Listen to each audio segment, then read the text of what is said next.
Hello, everyone, and welcome to this demonstration video for EPiC Grasshopper. My name is Andre Stefan, and today I'm going to walk you through how EPiC Grasshopper can be used to assess the embodied environmental flows associated with transport infrastructure assets. We're going to look at a road here, case study. So the idea here is to be relatively short and to just showcase how EPiC Grasshopper can be used to parametrically assess the embodied energy, water, and emissions of a road section for a given length and with different designs of that road. So on the left-hand side, you can see in the Rhino viewport, the road as generated by this Grasshopper definition. There's nothing defined in Rhino. It's purely Grasshopper geometry here. And the embodied energy, water, and greenhouse gas emissions by assembly and by constituting material for that road section. And so the Grasshopper definition on the right is organized as follows. We have the input parameters here in the blue group. All of these boxes here, components, are used to actually define and generate the road section. There are a lot of conditions. That's why we have a lot of wires here, a lot of if tests that are being used. And then at the end, we have also a few components to just extrude this and render it and propose it for display. And the big group at the end is to conduct the quantification of life cycle embodied flows for 5 different sets of assemblies, and that are all connected to the EPiC analysis component with a 50 years period of analysis that is being used. So let's zoom in on the input parameters because that's the most relevant part here. So we can modify the road length. So we can make it, I don't know, instead of 100 meters, let's make it 500 meters for now. And this will extend the road in the Rhino viewport directly. This does take a little bit of time because we're making it very long now. So maybe let's put it back to 100 for efficiency and performance practicalities. One can also modify the number of lanes. So this is a two-way road. We can add a bike lane here on the side or not. So we decide if it's without bike lane or with. We can modify the width of the road section. So let's put it, I don't know, at 2.8 meters per lane. And the bike lane width is 1.5 meters. We might want to put it as a two-way road. It's a bit better.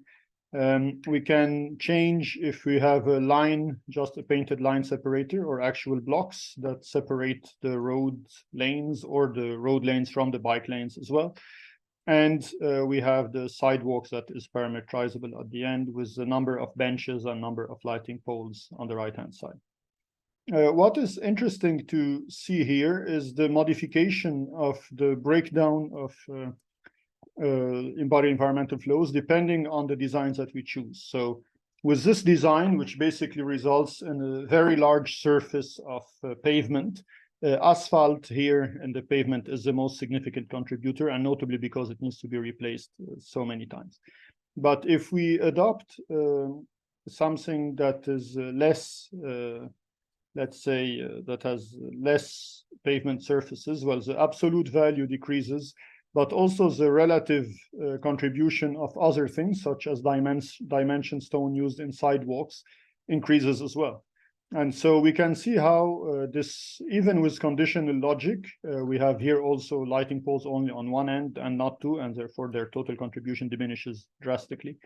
And we see how all of this is directly reflected and integrated into our parametric workflow.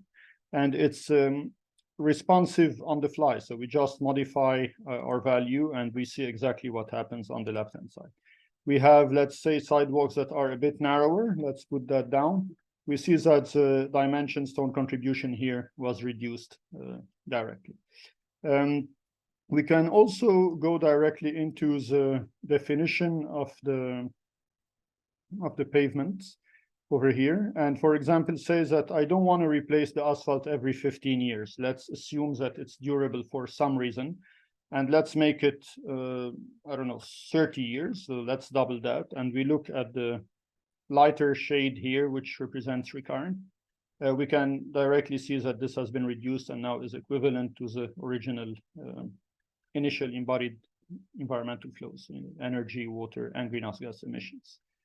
And so this is all to mention that even with geometries that are conditional and that have switches on and off, which result in quantities flowing in or not, we can dynamically wire all of this to EPiC Grasshopper and have it integrated into our parametric workflow to assess built assets that are not buildings. So it's not only buildings. We can do this with roads. We could do this with a park, with a playground, with anything that requires construction materials, basically, that are contained within the EPiC database.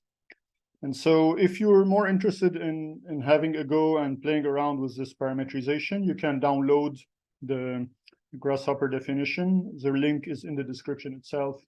And there is also a link to the journal papers that is associated with this demonstration case study in the comments. If you're watching this before the paper is published, well, the link won't be there yet, but the description will be updated once we have the paper published. Thanks for watching and looking forward to your comments. Cheers.